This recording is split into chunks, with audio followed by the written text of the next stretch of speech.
तो ठीक है, अब अपन आते हैं क्वेश्चन पे, सेकंड यूनिट के क्वेश्चंस, ठीक है ना। अरे लो सुन लो, सेकंड क्वेश्चन, सेकंड यूनिट के क्वेश्चन निकाल लो सब। पहला क्वेश्चन लिखो, पहला क्वेश्चन, डेजी व्हील प्रिंटर का, डेजी व्हील प्रिंटर का उदाहरण है या एक प्रकार है। डेजी व्हील प्रिंटर, यू लिखो, डेजी व्हील प्रिंटर किसका प्रकार है?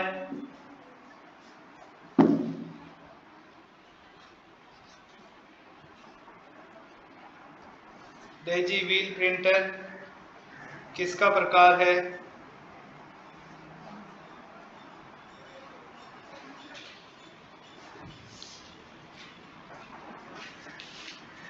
इसमें अबे में लिखो,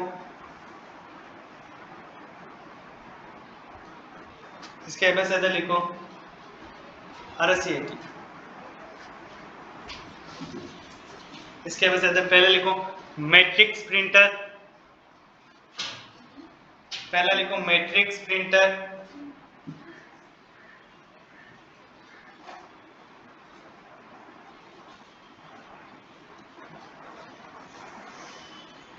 दूसरा इंपैक्ट प्रिंटर, लेजर प्रिंटर और manual. Matrix printer, impact printer, laser printer और मैनुअल।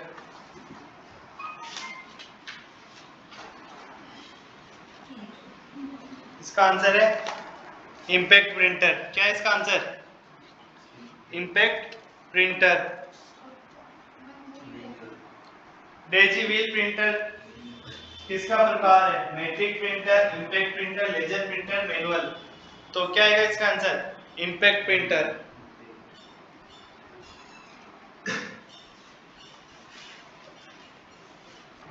अगला जो क्वेश्चन है इस पे स्टार मार्क लगा लेना, वो 100% आता है, हर एग्जाम में आता ही लगभग।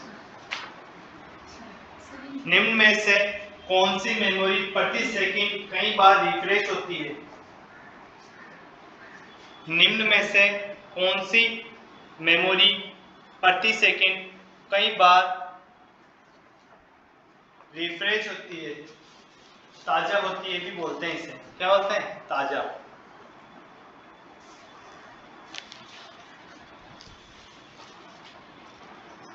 अब एबेसेडर तो आप सुन लेना, डायरेक्ट आंसर लिख लेना, ठीक है? बार बार एबेसेडर लिखने की दिक्कत मत लेना। आंसर लिखना, पहले आप एबेसेडर सुन लो। स्टैटिक रैम, डायनामेटिक रैम, EPROM और रोम, 4 ऑप्शन है। अब ये पूछ रहे हैं कि इनमें से कौन सी ऐसी रैम है, मेमोरी है मतलब, जो प्रति सेकंड कई बार रिफ्रेश होती है, तो कौन सी होगी? डायनामेटिक रैम। आंसर क्या है इसका? डायनामेटिक रैम।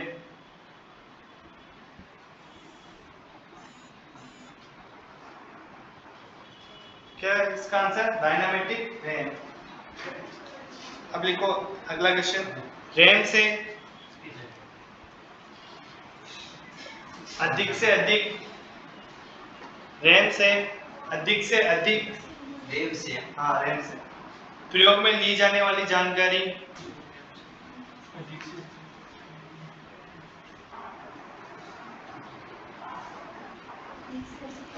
रैम से अधिक प्रयोग में ली जाने वाली जानकारी को संग्रहित करने के लिए कौन सी मेमोरी उपयोग में ली जाती है? कौन सी मेमोरी उपयोग में ली जाती है?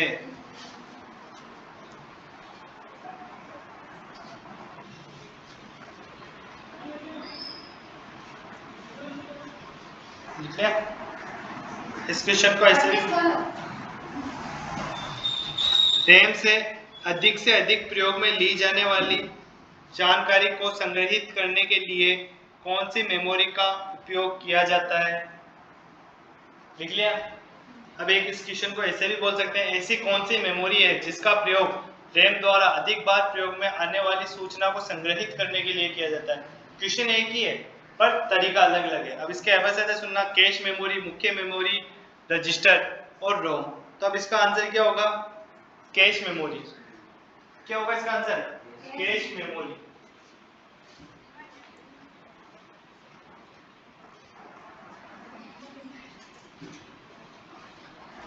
नेक्स्ट लिखो, एक ऑप्टिकल इनपुट डिवाइस जो, ये भी स्टार मार्क की है एक तरीके से, एक ऑप्टिकल इनपुट डिवाइस जो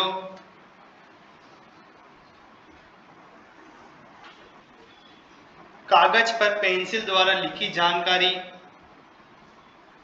कागज पर पेंसिल द्वारा लिखी जानकारी स्कैन करता है और पढ़ता है, स्कैन करता है और पढ़ता है।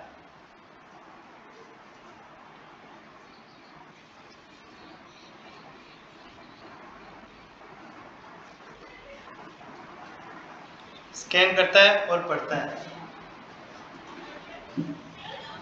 इसके एबेसिड सुन लो आप, देख लिया?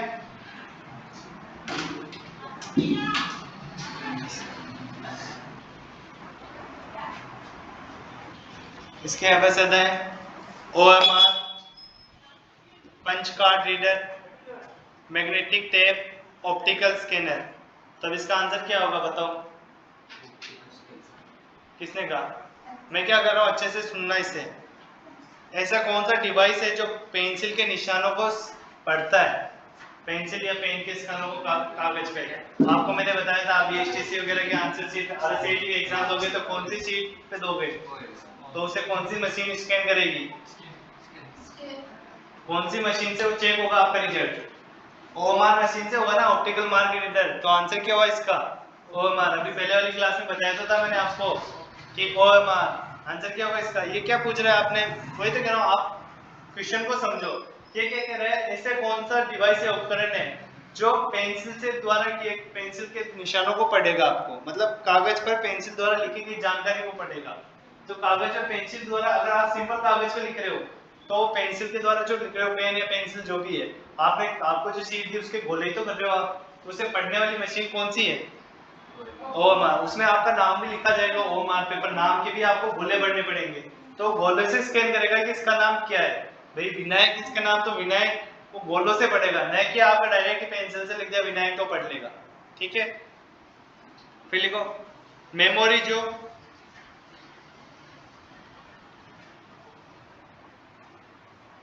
अस्थिर प्रकृति की है, ऐसी मेमोरी जो अस्थिर प्रकृति की है,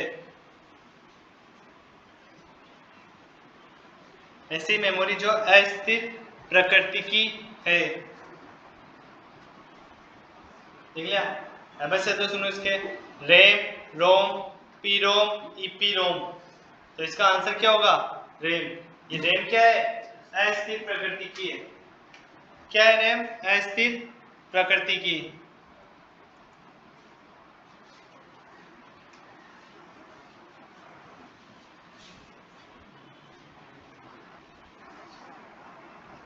फिर लिखो, किस प्रकार की रोम,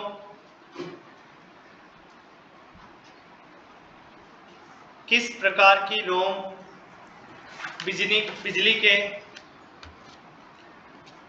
सिग्नल से मिटाई जा सकती है?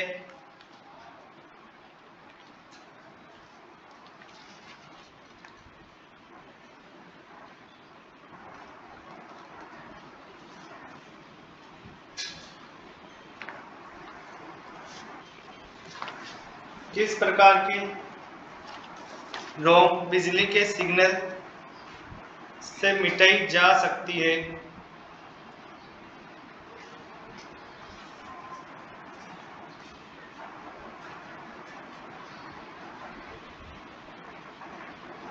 इसके एबेसिड में लिखना, रोम, रोम, मास्क रोम, EPROM और EEPROM।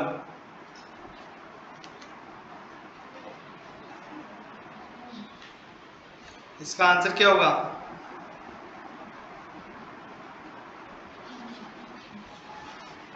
रोम। इसका आंसर होगा, वैसे तो आंसर होगा इसका फ्लैश मेमोरी। आंसर क्या होगा इसका, लिखो फ्लैश मेमोरी।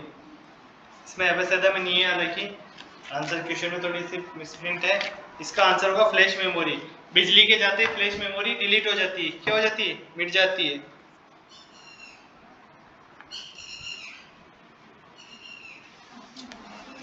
अब अगला लिखो, कंप्यूटर के साथ संयोजक में, कंप्यूटर के साथ संयोजक में संयोजन, कंप्यूटर के साथ संयोजन में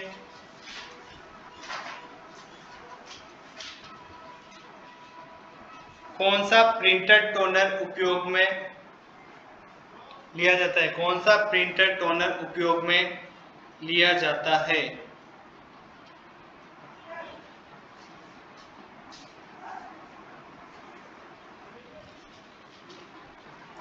मतलब ये क्या कहना चाह रहा है आपको,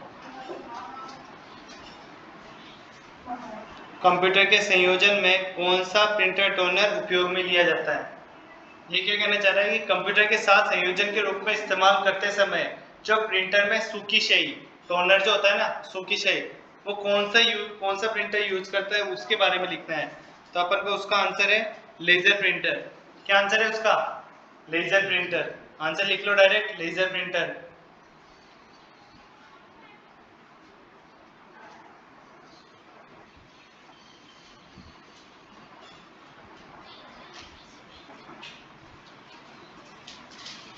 सबसे अच्छी गुणवत्ता वाला, अगला क्वेश्चन, सबसे अच्छी गुणवत्ता वाला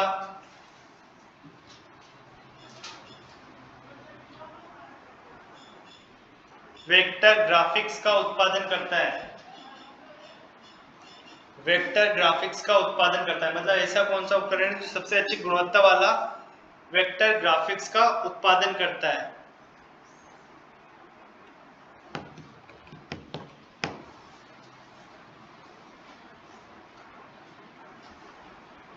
इसमें लिखो प्लॉटर। क्या लिखोगे, प्लॉटर।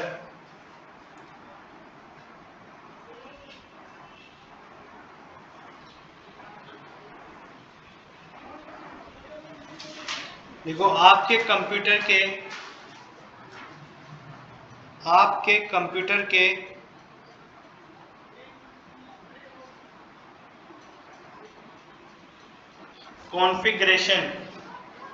कॉन्फ़िगरेशन से क्या मतलब है, मतलब आपके कंप्यूटर के कॉन्फ़िगरेशन से क्या मतलब वो कितना क्या है आपके कंप्यूटर का, मतलब क्वालिटी क्या है, एजुकेशन बोलते हैं जैसे आप क्या एजुकेशन करके कंप्यूटर का, उसका कॉन्फ़िगरेशन क्या है। लिख लिया, तो अब इसमें आंसर लिखो डायरेक्ट ही। प्रोसेसर, प्रोसेसर निर्देशन, मेमोरी, हार्ड स्पीड, सभी होने चाहिए, मतलब इसमें उपयुक्त सभी। प्रोसेसर निर्देशन, मेमोरी, हार्ड डिस्क और उपयुक्त सभी, मतलब सारी क्षमता होनी चाहिए उसके अंदर, जो जाके कंप्यूटर का चलाने का मजा आएगा। फिर मैंने आपको पहले बताया था डीपीआई की full form, DPI, DPI dot लिखो इसकी फुल फॉर्म, डॉट प्रति इंच, डॉट्स। स्पेलिंग लिखो तो DOTS आएगी, और हिंदी में लिखो तो डॉट प्रति इंच, ठीक है, और इंग्लिश में लिखो तो डॉट्स प्रति इंच आएगा। इंग्लिश में अगर पढ़ोगे ना उसे DOTS आना चाहिए, डॉट्स प्रति इंच, ठीक है, और हिंदी में लिखो तो डॉट प्रति इंच। सबसे तेज कंप्यूटर कौन सा है, नेक्स्ट क्वेश्चन, सबसे तेज कंप्यूटर कौन सा है, सबसे तेज कंप्यूटर कौन सा है, सुपर कंप्यूटर। तो ये आपके दूसरी यूनिट कंप्लीट है, इसके सारे क्वेश्चन मैंने आपको लिखा दिए गए हैं, इनमें से बाहर कोई सा भी क्वेश्चन नहीं जाएगा, फिर भी जाएगा तो हम लेके आएंगे आपके लिए और क्वेश्चन, ठीक है।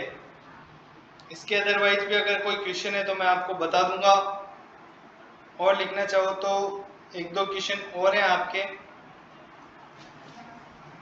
एक लिखो WORN, वर्ल्ड डिस्क का मतलब, WORN वर्ल्ड डिस्क का मतलब इसकी फुल फॉर्म लिखनी है, WORN WORN, WORN,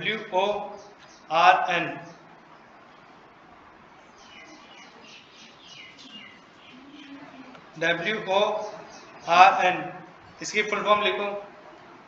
right only, read many, write only, read many,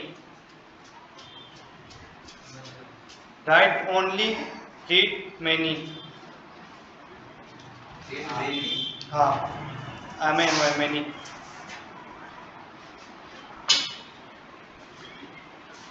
CD की फुल फॉर्म लिखो। CD सबने सुनी है ना? Compact disc. क्या है CD की फुल फॉर्म? Compact disc. लिख लिया कॉम्पैक्ट डिस्क, CD की फुल फॉर्म।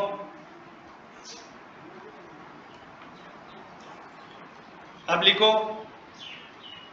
सबसे पहले लिखो TB बराबर, TB की फुल फॉर्म टेराबाइट, TB बराबर टेराबाइट, TB बराबर टेराबाइट, डायरेक्ट लिख लो, TB बराबर टेराबाइट, ऐसे लिख लो, TB बराबर टेराबाइट।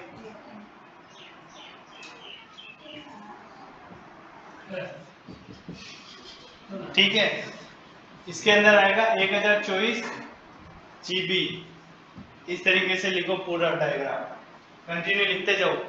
TB बराबर टेराबाइट, 1024 GB। फिर GB आएगा गीगाबाइट,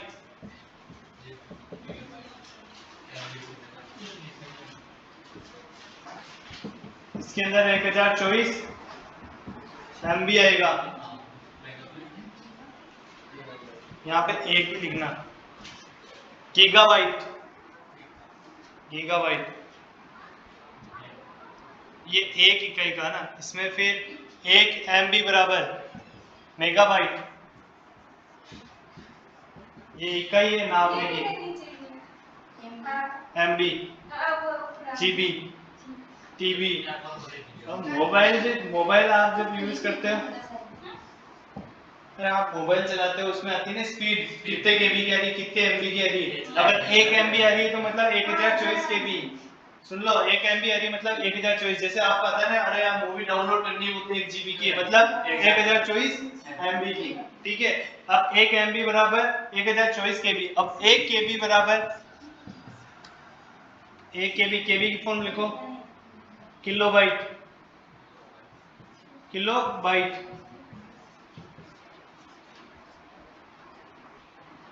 1 KB बराबर 8 बिट। यहाँ तक आते हैं आप। ये चीज होती है आपके डायग्राम किसकी, मेमोरी की।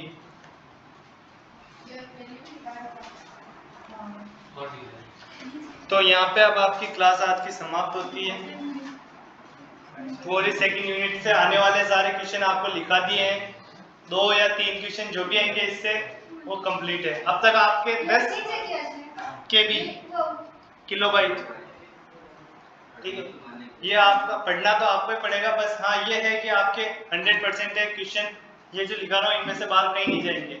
जैसा कि आपके जो असाइनमेंट होते हैं उनमें भी यही क्वेश्चन आते हैं, हम इन्हीं सोल्व करते हैं, आपको यही बताते हैं ताकि ये क्वेश्चन आपके एग्जाम में आते हैं।